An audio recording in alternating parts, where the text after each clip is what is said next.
트럼프 대통령과 김정은 위원장이 내일 싱가포르에 도착합니다. 육해공을 망라한 입체 경호가 시작됐는데 현장 연결해 분위기 살펴봅니다. 트럼프 대통령이 미국 정상회담에 대한 자신감을 내비쳤습니다. 미국 회담이 임박하면서 김정은 위원장이 전용기인 참매 1호를 타고 갈지 제3국 비행기를 이용할지 관심이 높아지고 있습니다.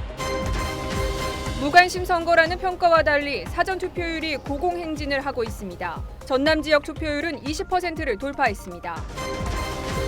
배우 김부선 씨가 언론과의 인터뷰에서 자신은 거짓말쟁이가 아니라고 호소했습니다. 공지영 작가는 이재명 후보 비판에 가세했습니다. 서울 용산 미군 부대 앞에서 승용차와 오토바이가 충돌해 불이 났습니다. 미군 기지로 들어가려던 A씨의 차량은 이곳에서 직진하는 오토바이와 부딪혔고 미 국무원의 10대 딸과 오토바이 운전자가 사망했습니다.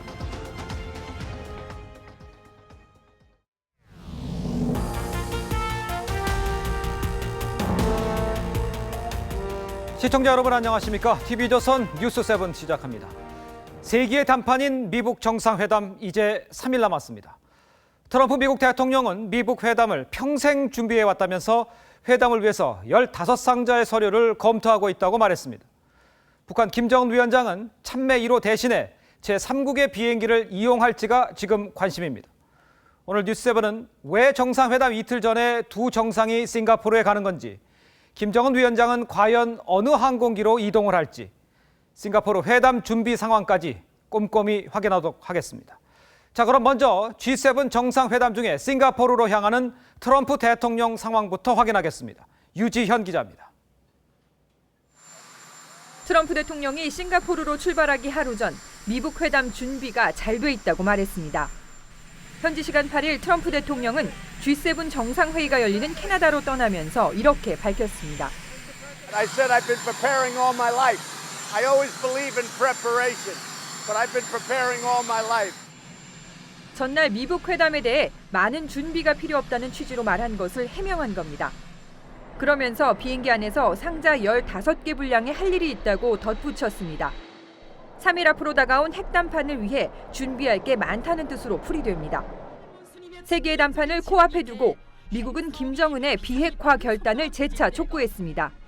I'm hopeful that Chairman Kim Jong-un is prepared to make that decision for his country, a big shift in his strategic understanding of his security.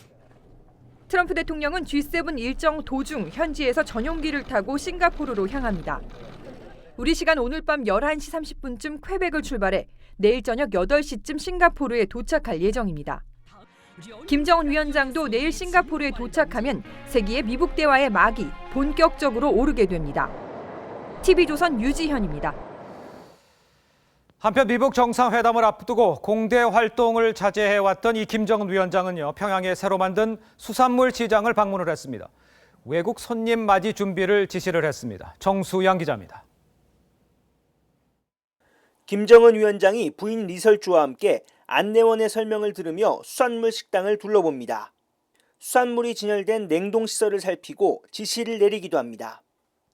북한 매체들은 김정은이 새로 건설한 평양 대동강 수산물 식당을 시찰했다고 보도했습니다. 최고領導자 김정은 동측에서 새로 건설된 평양 대동강 수산물 식당을 돌아보셨습니다. 이번 시찰에는 김여정, 리수용 등도 함께했습니다.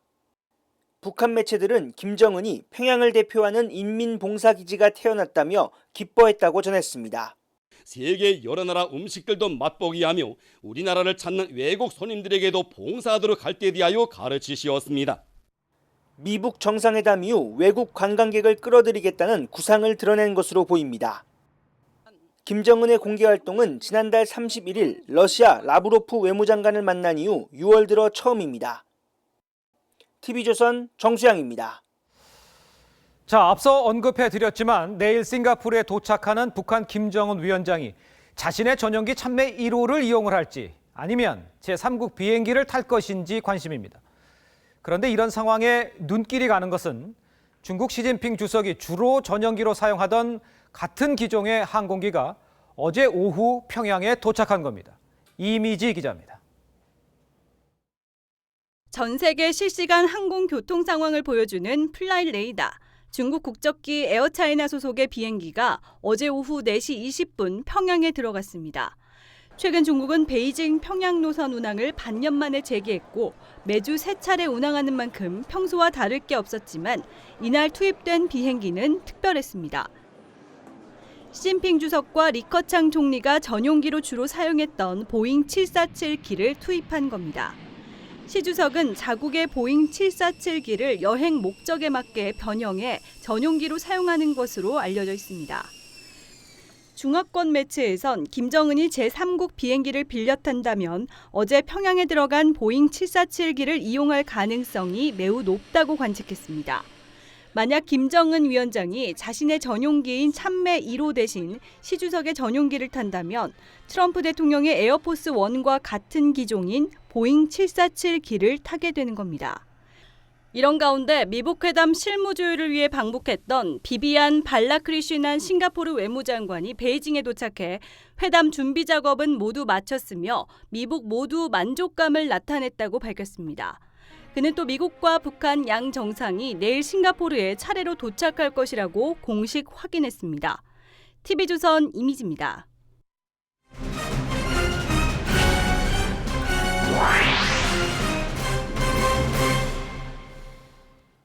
네, 트럼프 대통령과 김정은 위원장이 내일 싱가포르에 도착을 합니다. 역사적인 정상회담을 앞두고 미국과 북한은 물론 싱가포르 정부의 움직임도 지금 바빠지고 있습니다. 싱가포르로 가보겠습니다. 자, 김준우 기자, 이 사안이 사안인 만큼 싱가포르 정부도 상당히 긴장하고 있을 텐데 아무래도 경호 경비가 가장 큰 문제겠죠. 어떻게 준비가 되고 있습니까? 네, 두 정상의 입국이 하루 앞으로 다가오면서 이곳 싱가포르에는 말 그대로 긴장감이 감돌고 있습니다. 사실상 정상회담이 내일 시작되는 셈이기 때문에 싱가포르 정부도 육지와 하늘 바다에서 긴박하게 움직이며 마지막 준비에 박차를 가했습니다. 오늘 싱가포르의 움직임 김정우 기자가 취재했습니다. 김정은 위원장이 묵을 예정인 세인트 레지스 호텔 앞 콘크리트 블럭이 새로 설치되고 버스 정류장은 폐쇄됐습니다. 경찰과 군 병력이 배치되고 도로와 시설 통제는 대폭 강화됐습니다. 싱가포르 정부는 특별 행사 보안 강화를 선포하고 구체적인 도로 통제 구역도 지정했습니다. So we work closely with the US, right? We also work closely with all the security agencies from around the countries. 해군과 해안 경비대도 해상 경호 태세를 강화한 상태. 미북 정상회담이 개최되는 센토사 섬과 동부 해안에선 헬기 편대가 자주 목격되고 있습니다. It's very interesting to see a lot of flying aircraft flying around Singapore, and I'm actually very excited to see what's going to happen during the summit. 싱가포르 유력 매체 스트레이트 타임스는 파야레바 공군기지에 도착한 미군 장거리 전략수송기의 사진을 공개했습니다. 트럼프 대통령의 전용 차량과 각종 장비가 공수된 것으로 추정됩니다. 센토사 섬으로 연결된 다리엔 바리케이트가, 도로 곳곳엔 이동식 CCTV가 대거 설치됐고 회담장 입구엔 선풍기와 조명이 달린 대형 차광막이 세워졌습니다. 싱가포르 정부는 이례적으로 회담 기간 비상대기병원을 2개로 늘려 만일의 상황에 대비하기로 했습니다. 싱가포르에서 TV조선 김정우입니다. 네, 김정은 위원장이 이곳에 도착하는 시간은 내일 오후가 될 것이라는 설이 유력합니다. 트럼프 대통령보다 몇 시간 먼저 도착할 것이라는 예상인데요. 사실상 처음인 김정은 위원장의 해외 순방, 과연 어떤 모습으로 또 어떤 경로로 움직이게 될까요? 이채연 기자가 예상해봤습니다. 북한 김정은 국무위원장은 창의 국제공항으로 입국할 예정입니다. 공항에서 약식 의전을 받은 뒤 활주로에서 곧바로 차량으로 이동할 것으로 보입니다. 김정은 위원장이 이용할 차량으로는 4.27 남북 정상회담 때 탔던 방탄 벤츠나 싱가포르 정부가 제공하는 BMW 등이 거론되고 있습니다. 중국 방문 때처럼 경찰 차량과 오토바이, 앰뷸런스의 호위를 받으며 이동합니다. 창의공항에서 숙소인 세인트 레지스 호텔까지는 PIE 고속도로와 해안도로 두 경로가 있습니다. 보안상 고속도로를 이용할 가능성이 높습니다. 중간에 시내로 진입할 수도 있지만 가급적 고속도로를 통해 들어올 전망입니다. 미국과 북한 모두 자체 경호 인력을 대동하고 있지만 싱가포르 정부도 네팔 구르카족 용병까지 동원하는 등 사상 최대 경호 작전을 준비하고 있습니다. 김정은이 묵을 것으로 보이는 세인트 레지스 호텔에는 로비뿐 아니라 바깥에도 경호 인력과 사복 경찰들이 대거 배치됐습니다.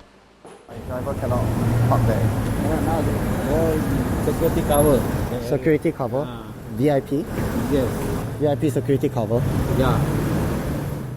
김정은 위원장이 호텔에 들어설 때 판문점에서 선보였던 V자 경호가 이곳에서 재현될지도 관심입니다. 싱가포르에서 TV조선 이채연입니다. 네, 이런 가운데 트럼프 대통령과 김정은 위원장의 닮은 꼴 인사가 관광지에 나타나서 화제를 모았습니다. 두 정상을 흉내낸 대역 배우들은 이른바 대한 정상회담을 열겠다는 의지를 밝혔습니다. 이 소식은 권은영 기자가 보도합니다. 싱가포르 관광 명소인 머라이언 파크. 트럼프와 김정은이 손을 맞잡고 등장해 관광객의 환호에 손을 흔듭니다. 두 정상 흉내를 내는 이른바 코스프레 대역 배우들. The Singaporean immigration decided to give me a welcome by giving me an interrogation for 2 hours, so that wasn't fun. But I'm here now, so. 트럼프 대통령 복장을 한 배우는 말투도 똑같이 따라합니다. It's going to come out good for the rest of the world. It's making the world and America better again. 이번 미북 정상회담에 동행하지 못하는 멜라니아. 지난달 신장 수술을 받은 탓에 장거리 비행을 할 수 없어 싱가포르 동행이 무산됐다고 트럼프 대통령이 밝혔습니다. Can't fly for 1 month. The doctors say she had a big operation. 앞서 트럼프 대통령은 전 농구 선수 데니스 로드먼은 회담에 초청한 적이 없다고 밝혔습니다. 하지만 데니스 로드먼은 자신은 양 정상의 유일한 공통 친구라며 자신도 싱가포르로 갈 거라고 또 주장했습니다. TV조선 권은영입니다.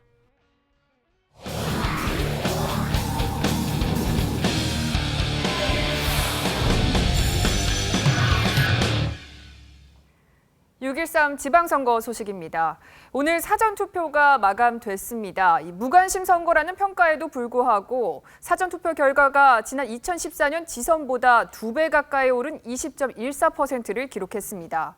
전체적으로 전남, 전북 등 호남이 높았고 대구와 부산, 그리고 여배우 스캔들의 경기도가 낮았습니다. 백대우 기자입니다.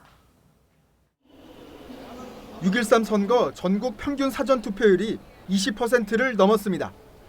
중앙선거관리위원회에 따르면 최종 사전투표율은 20.14%로 지난 2014년 지방선거 당시 11.49, 지난 2016년 총선 당시 수치인 12.19%를 훌쩍 뛰어넘었습니다. 하지만 26.06%로 역대 최고치를 기록한 지난해 대선 수치엔 미치지 못했습니다. 지역별로 살펴보면 전남이 31.73%로 최고치를 기록했고 전북이 27.81%로 그 뒤를 이었습니다. 지방선거에 대한 관심도가 가장 높은 지역이고 기초단체장, 광역기초의원 선거에서 무소속, 더불어민주당, 민평당 간의 대결 구도가 치열하기 때문입니다. 민주평화당이 광역단체장 후보를 내지 않은 광주는 23.65%로 전국 평균보다 높았지만 다른 호남 지역에 비해선 낮았습니다. 사전투표율이 가장 낮은 지역은 대구로 16.43%를 기록했습니다. 부산과 경기도 역시 다른 지역보다 사전투표율이 낮았습니다. 영남 지역은 보수 성향 유권자들이 적극적인 투표보다는 여전히 사이 보수에 머무는 듯하고 경기도는 이른바 김무선 스캔들을 조금 더 지켜보려는 의도가 아닌가 싶습니다. 여야는 사전투표율이 자신들에게 유리하다면서 선거 당일에도 최대한 지지층을 투표장에 이끌어낼 계획입니다. TV조선 백대호입니다.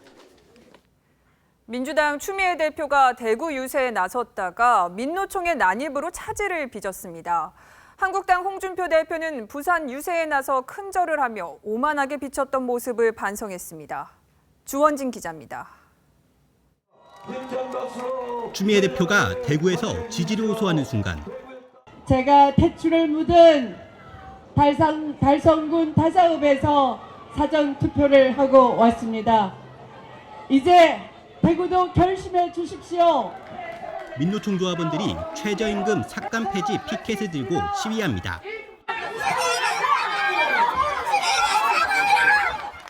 당직자들과 조합원들 사이에 실랑이가 벌어졌고 추 대표는 3분 만에 연설을 중단했습니다.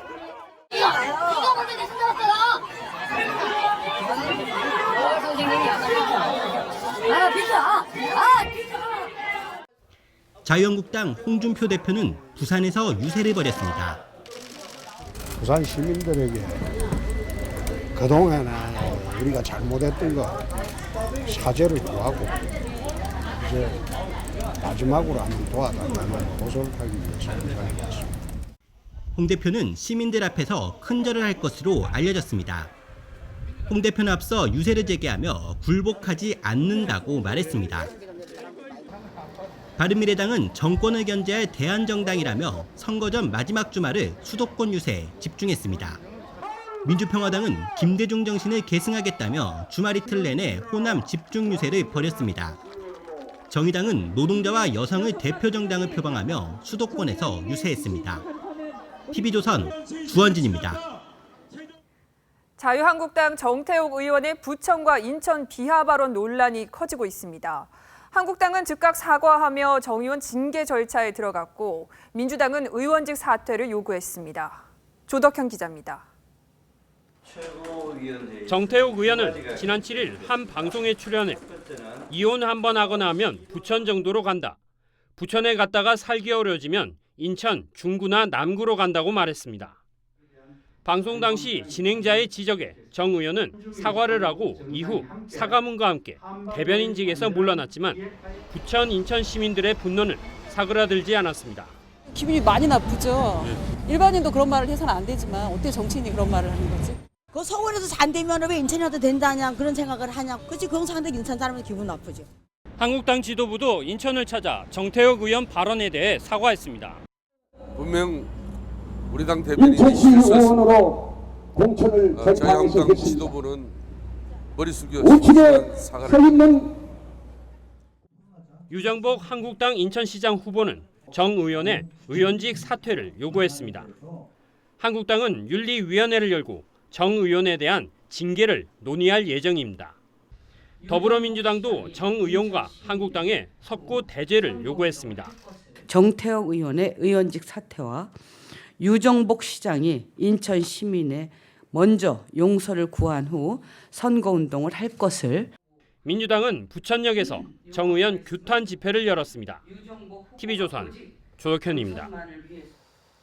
더불어민주당 이재명 경기지사 후보와 스캔들 논란에 휩싸인 영화배우 김부선 씨가 어느 여배우가 이런 일로 거짓말을 하겠냐 이렇게 말을 했습니다. 이 후보와 15개월간 미래를 가졌다는 육성 파일 속 주장과 같은 맥락입니다. 이재명 후보는 음모라면서 굴복하지 않겠다고 했습니다. 최승현 기자입니다. 더불어민주당 이재명 경기지사 후보와 스캔들 논란에 휩싸인 영화배우 김부선 씨가 언론에 직접 입장을 밝혔습니다. 김 씨는 주간동아와 인터뷰에서 TV토론회에서 김영환 후보가 문제 제기하는 걸 보고 통쾌했다며 김부선이 거짓말쟁이가 아니라는 사실을 상식적인 사람은 다 알 것이라고 했습니다. 어느 여배우가 이런 일로 거짓말을 하겠냐면서도 딸이 손편지로 하소연을 해서 법적 대응을 못했다고도 했습니다. 김 씨는 시사인 주진우 기자 통화 녹취 파일에 대해선 주 기자가 전쟁보다 평화가 낫다고 해서 내가 덮었었던 것이라고 했습니다. 김 씨는 3개월여 만에 페이스북에 글을 올리기도 했습니다. 해경궁 김 씨를 찾아 떠나는 시간여행이라는 글귀와 함께 천년만년 변치 않는 자연 속으로 간다며 조석으로 변하는 인간들 부끄럽다고도 썼습니다. 이 후보 측은 이런 김 씨 주장에 대해 전혀 사실 무근이라고 했습니다. 이 후보는 오늘 부인 김혜경 씨와 성남 모란시장 유세를 하며 요즘 제 아내가 고생이 많은데 어떤 음모와 흑색 선전에도 굴하지 않겠다고 했습니다. TV조선 최승현입니다. 이재명 후보와 김부선 씨 논란에 뛰어든 작가 공지영 씨는 자신이 협박 문자를 받고 있다면서 김부선 씨가 받았을 공포가 이해된다고 했습니다. 또 주진우 기자가 한 사람을 바보로 만들었다고 말했습니다. 최지원 기자입니다. 최민희 전 더불어민주당 의원이 이재명 경기도지사 후보와 배우 김부선 씨의 스캔들 은폐 의혹을 폭로한 공지영 작가를 비판했습니다. 최 전 의원은 공 작가가 이재명 후보와 김부선 씨를 직접 아는 것도 아니라며 나름의 정의감과 여성에 대한 연민으로 볼 수 있는데 너무 계속되니까 조금 질력이 나는 느낌이라고 했습니다. 그러자 공 작가는 최 의원님, 제가 이재명 씨나 김부선을 잘 모르면 발언하면 안 되냐면서 반박했습니다. 위안부 할머니를 몰라도 위안부 집회에 나갔다며 최 전 의원이 고통받는 여성과 내부 고발자 여성 둘을 짓밟는다는 다른 사람의 글을 공유했습니다. 두 사람은 2012년 대선 때 문재인 후보 지지 모임에서 함께 활동했습니다. 공 작가는 자신의 이혼 경력 언급 등 여러 가지 협박 문자를 받고 있다며 김부선 씨가 받았을 공포가 이해가 된다고 했습니다. 스캔들을 막은 장본인으로 지목된 주진우 시사인 기자에 대해선 한 사람을 바보로 만든다고 했습니다. 우리 주 기자가 늘 약자 편이고 여자 편이고 어린아이들 편이거든요. 그랬는데 김부선 씨 하나를 이렇게 바보를 만들면서 이렇게 하는 게 무슨 의미가 있지? 라는 생각이 들었고. 주진우 기자는 오늘도 해명 없이 침묵했습니다. TV조선 최지원입니다. 자, 이재명 후보 스캔들 의혹이 점차 커지고 있습니다. 자, 김부선 씨가 직접 나서느냐에 지금 관심이 쏠리고 있습니다. 정치부 윤우리 기자 나와 있습니다. 안녕하세요. 안녕하세요. 자, 지금 김부선 씨가 페이스북과 한 주간지를 통해서 심경을 드러냈는데 천년 만년 변치 않는 자연 속으로 간다 이렇게 말을 했습니다. 어디로 간다는 겁니까? 그러니까 김 씨가 그동안 여러 정치꾼들에 의해서 좀 휘둘렸던 부분에 대해서 염증을 느끼고 있는 것으로 보이는데요. 네. 그 김 씨가 간다는 자연은 제주를 의미하는 것으로 파악이 됩니다. 네. 오늘 공개된 한 주간지와의 그 인터뷰 내용을 보면은 그 이제 고향 제주로 내려가서 사람답게 살기로 작정하고 지금은 집안 가구를 정리 중이다. 제주 올레길 가이드나 하면서 살려고 한다. 이렇게 밝혔습니다. 그렇군요. SNS에 이재명 후보에 대한 언급은 없었습니까? 네, 직접적인 언급은 없었습니다. 네. 다만 그 해경궁 김 씨를 찾아서 떠나는 여행이라는 글과 함께 한 블로그 게시글을 공유했는데요. 이 해경궁 김 씨는 민주당 경기지사 경선 당시에 이재명 후보 부인의 트위터 아이디가 아니냐고 해서 화제가 됐었습니다. 예. 이 해경궁 김 씨는 누구입니까? 라는 신문 광고가 등장해서 화제가 되기도 했는데 이재명 후보 측은 부인은 트위터를 하지 않는다면서 관련 의혹을 부인했던 바도 있습니다. 그렇습니다. 그런데 이 김부선 씨가 해경궁을 언급한 것은 이 후보를 간접적으로 언급한 것이다. 이렇게 볼 수가 있을 것 같습니다. 근데 이제 그 과거에 그 이 스캔들에 대해서 김부선 씨가 조금 그 부정을 하면서 지금 오락가락하는 면도 좀 있지 않습니까? 네, 그 배경에는 김부선 씨의 딸이 있었던 것으로 보이는데요. 네. 그 김 씨는 미혼모의 아이로 태어나서 제대로 뒷바라지를 해주지 못한 딸에 대한 미안함이 많았던 것 같습니다. 이 사건의 진실을 이야기하지 못한 것도 딸에 대한 걱정 때문이었는데요. 네. 그 딸이 김 씨에게 그 남녀 관계는 이야기하지 말아라 이렇게 하소연을 했다고 합니다. 또 딸의 혼삭기를 막을 수도 있다는 생각에 진실을 회피했다 이렇게도 밝혔습니다. 그런데 최근에는 딸도 진실을 밝혀야 한다. 이쪽으로 좀 신경 변화를 보이고 있다고 합니다. 자, 선거 이제 4일 남았는데 이 후보는 뭐 여기 다시 나온 이 언론 반응에 대해서 무슨 말이 있습니까? 어떤 행보를 보이겠다는 거예요? 그 성남시장이었던 이 후보가 오늘 그 성남에 있는 모란시장을 부인과 함께 찾았는데요. 예. 거기서 이런 말을 했습니다. 집에 돌아왔다. 집에 온 김에 제 아내도 같이 왔다. 요즘 이 사람 고생이 많다. 이렇게 말을 했고요. 그러면서 그 바른미래당 김영환 후보가 제기하고 있는 이 의혹은 흑색 선전에 불과하다면서 저는 굴복하는 사람 아니다. 지금까지 누구의 도움을 받거나 어떤 기득권의 지지를 받은 적도 없다. 이렇게 강조를 했습니다. 그렇습니다. 아까 리포트에서도 언급을 했습니다. 보여드렸습니다만 공지영 작가 김부선 씨에게 조금 힘을 실어주는 그런 언급을 했는데 왜 이렇게 연일 이어가고 있는지 이유가 도대체 뭘까요? 공지영 씨가 스스로 언급을 했다고도 볼 수가 있는데요. 네. 다 큰 어른이 바람을 피우든 뭘 하든 그 집안 소관이지만 사실을 은폐하려 한 사람을 인격살인하는 인간을 용서 못한다. 이렇게 말을 했습니다. 네. 또 뻔한 거짓말을 덮고 끼리끼리 봐준다면 조폭들과 무엇이 다르냐고도 말을 하고 있습니다. 그러니까 문제는 불륜이 아니라 거짓말 의혹이다. 여기에 방점을 찍고 있는 것으로 보입니다. 그렇군요. 지금까지 정치부 윤우리 기자였습니다. 수고했습니다. 서울 용산구에 있는 미군 기지 앞에서 승용차와 오토바이가 부딪혀 2명이 숨졌습니다.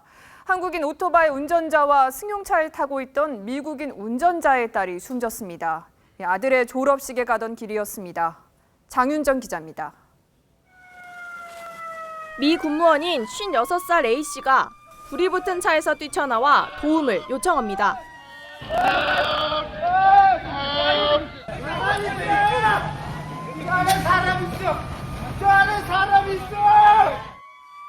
오늘 오전 9시 반쯤 서울 용산 미군 기지 앞에서 승용차와 오토바이가 부딪히는 사고가 일어났습니다. 미군 기지로 들어가려던 A씨의 차량은 이곳에서 직진하는 오토바이와 부딪혔고 차량과 오토바이엔 삽시간에 불이 붙었습니다. 불은 승용차와 오토바이를 모두 태우고 5분 뒤에 꺼졌습니다. 이 사고로 오토바이 운전자 25살 박모 씨와 차에 타고 있던 A 씨의 딸 15살 비양이 그 자리에서 숨졌습니다. A 씨는 심한 화상을 입고 병원으로 옮겨졌습니다. 의식은 있는 것 같은데 아직도 화재 집중 치료를 받고 있는 중이라서. A 씨는 딸과 함께 미군 기지 내 고등학교에서 열리는 아들의 졸업식에 가던 길이었던 것으로 조사됐습니다.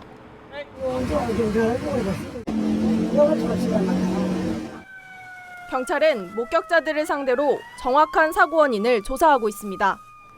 TV조선 장윤정입니다.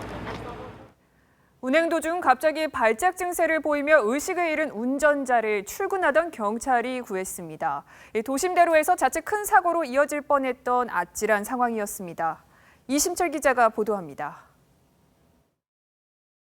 SUV 차량 한 대가 교차로에서 신호를 무시하고 그냥 지나갑니다.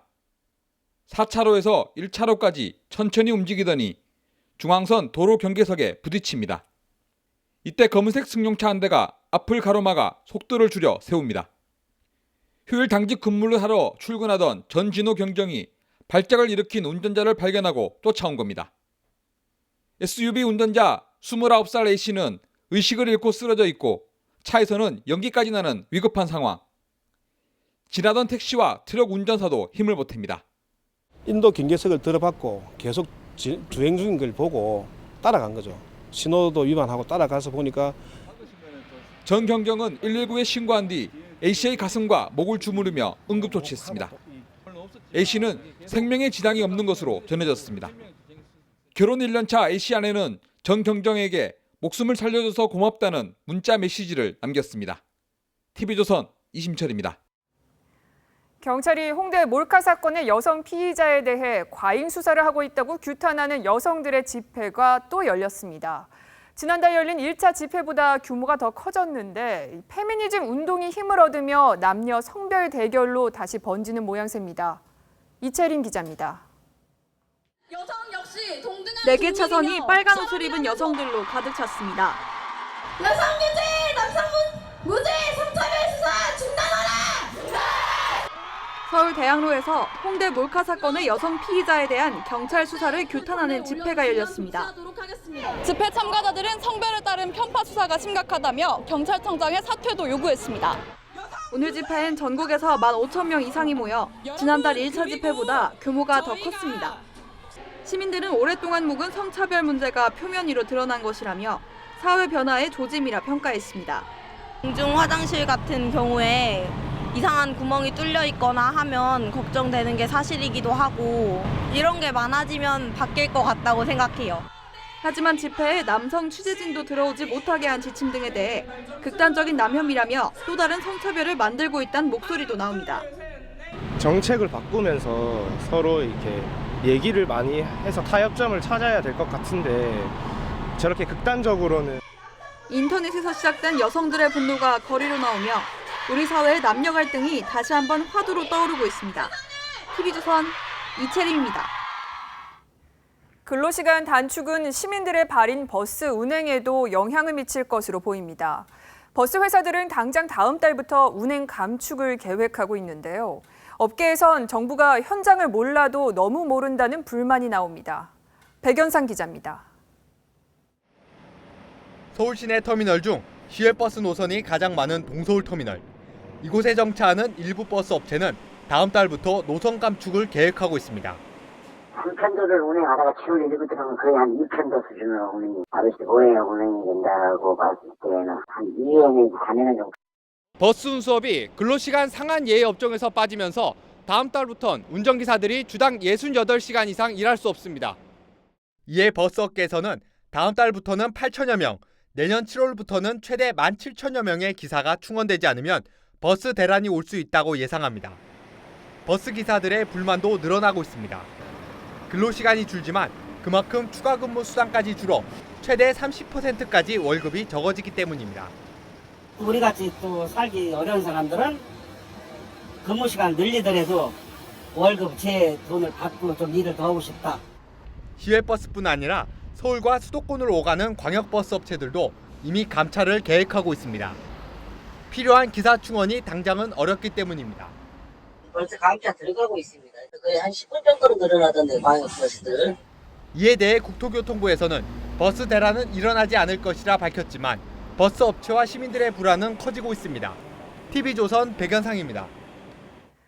며칠 전 우리나라 읍면동 가운데 17곳에선 지난해 태어난 신생아가 단 한 명도 없었다는 소식 전해드렸는데요.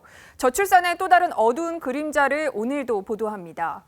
우리나라 시군구 250곳 중 59곳에는 산부인과 병원이 단 한 곳도 없는 것으로 나타났습니다. 시군구 4곳 중 1곳꼴로 산모들은 다른 지역으로 원정 출산길에 나서야 하는 겁니다. 송병철 기자입니다. 인구 7만 명의 충남 부여군. 군 단위로는 인구가 많은 편입니다. 이곳에서 찾을 수 없는 병원이 있습니다. 바로 산부인과입니다. 이곳에도 지난 2013년까지는 산부인과가 한 곳 있었습니다. 하지만 저출산으로 폐업한 뒤 지금까지 5년째 공백 상태입니다. 임산부들은 진료 때마다 논산과 공주 등 다른 지역으로 갑니다. 당연히 분만 시설도 없습니다. 그래서 원정 출산이 불가피합니다. 불안해요. 여기가 가까운 데가 없고 가까워도 제일 가까운 데가 논산이었거든요.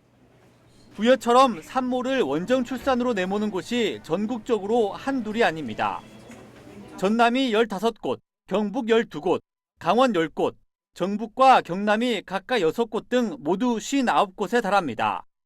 저출산으로 문 닫는 병원이 많아지니 산부인과를 지원하는 의사도 줄어듭니다. 해마다 배출되는 산부인과 전문의는 2013년 103명 이후로 100명을 넘은 적이 없습니다. 전문의 모시기도 점점 어려워집니다. 지금은 이제 뭐 군이나 이런 데서 이제 거점병원 해가지고 오히려 산부인과 의사들을 오라고 해서 지원하려고 하는 이제 그런 추세로 가고 있습니다. 저출산과 산부인과 감소가 서로 악순환을 이루며 아이 낳는 환경을 점점 열악하게 만들고 있습니다. TV조선 송병철입니다. 최근 동남아 여행이 큰 인기를 끌고 중식, 일식, 양식 외에 동남아 음식 찾는 분들 많으시죠? 그렇다 보니 음식점뿐만 아니라 간편식에서도 동남아식 매출이 급성장하고 있습니다. 최원희 기자입니다. 서울의 한 베트남 쌀국수집입니다. 평일 점심시간 손님들로 꽉 찼습니다. 국물이 담백하고 시원한 맛에 자주 먹게 되는 것 같아요. 2015년 첫 매장을 연 이 프랜차이즈는 동남아 음식 인기가 오르면서 지금은 매장을 115개까지 늘렸습니다. 단골 손님들 계속 오고 계시고 매출도 계속 꾸준히 유지되고 있어요. 베트남 고추나 아니면 고수 같은 것들을 더 이렇게 많이 찾게 되더라고요. 동남아 음식은 최근 간편식 시장에서도 인기입니다. 한 편의점은 베트남 현지 용기면을 직수입해 열흘 만에 20만 개를 팔았습니다. 조리면 형태의 제품도 내놨습니다. 이 제품은 베트남에서 직접 수입한 면발을 사용해 현지의 맛을 느끼도록 했습니다. 한 유통업체도 태국의 스리라차 소스를 넣은 새콤한 맛의 라면을 출시했습니다.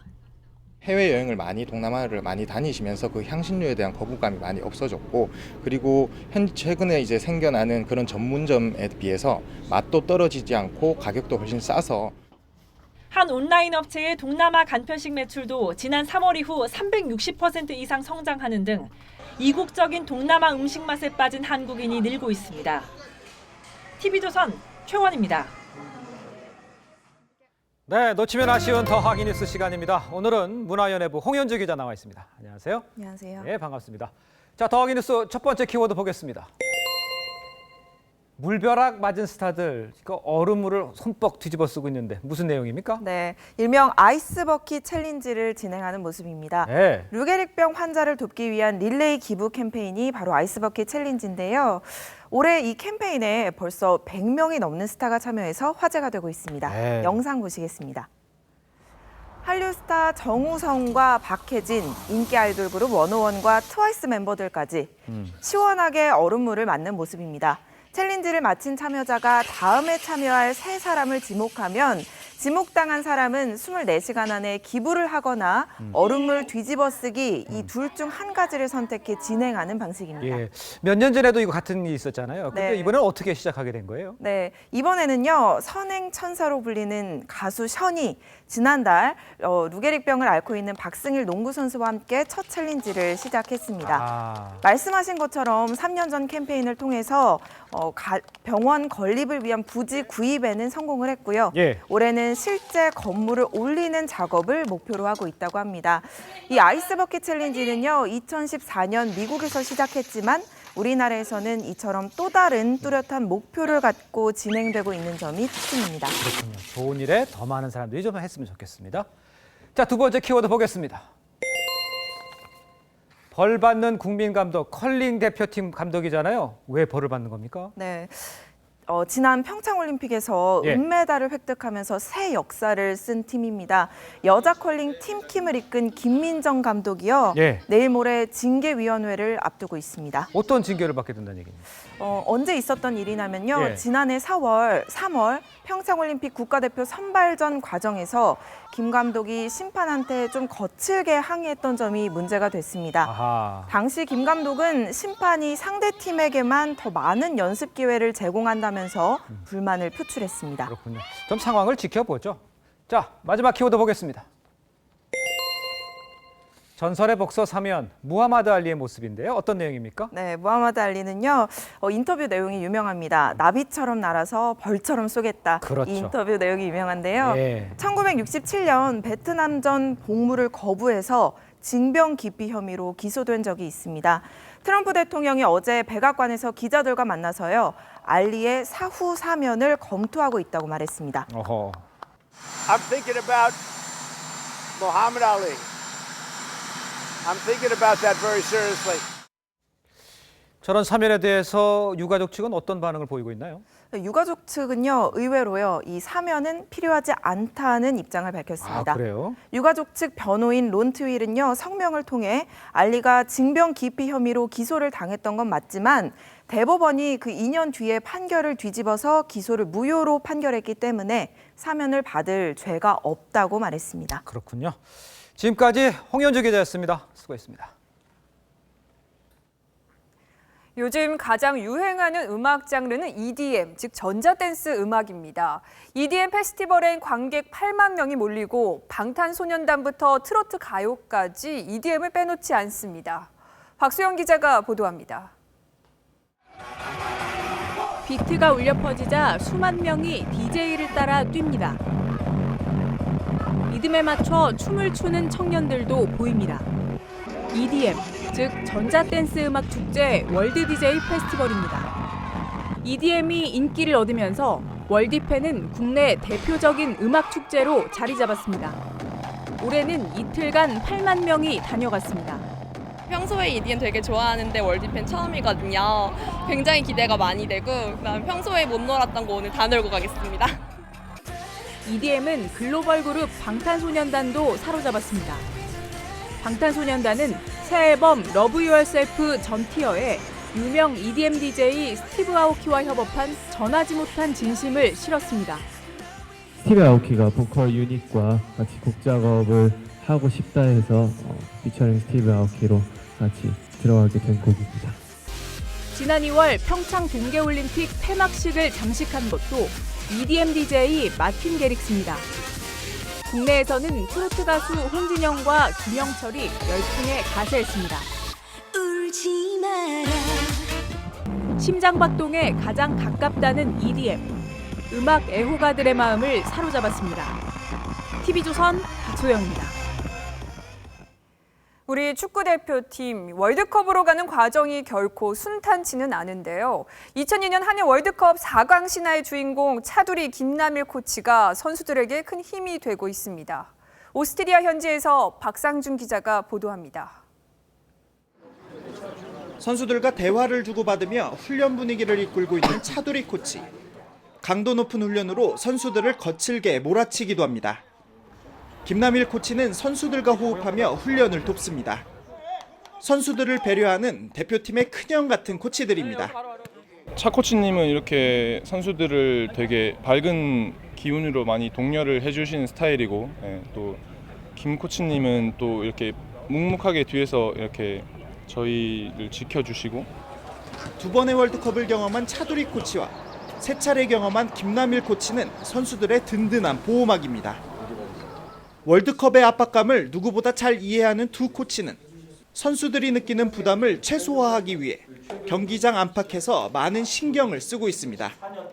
선수들이 훈련을 통해서 우리가 나아지고 있다는 확신을 갖고 스웨덴전을 이길 수 있다는 그런 자신감이 생긴다 그러면은 월드컵을 치르면서 느꼈던 그런 점들이나 그리고 시합 전에 내가 그 선수들이 어떤 마음가짐을 갖고 경기를 준비해야 되는지도 그런 부분에 좀 더 선수들한테 좀 더 다가가서. 차두리 코치는 내일 페루와 평가전을 치르는 스웨덴을 분석하기 위해 오늘 스웨덴 예테보리로 떠났습니다. 우리 선수들 월드컵으로 가는 길이 만만치 않지만 두 조력자의 어깨에 기댈 수 있어 그 무게를 덜어낼 수 있습니다. 오스트리아 레오강에서 TV조선 박상준입니다.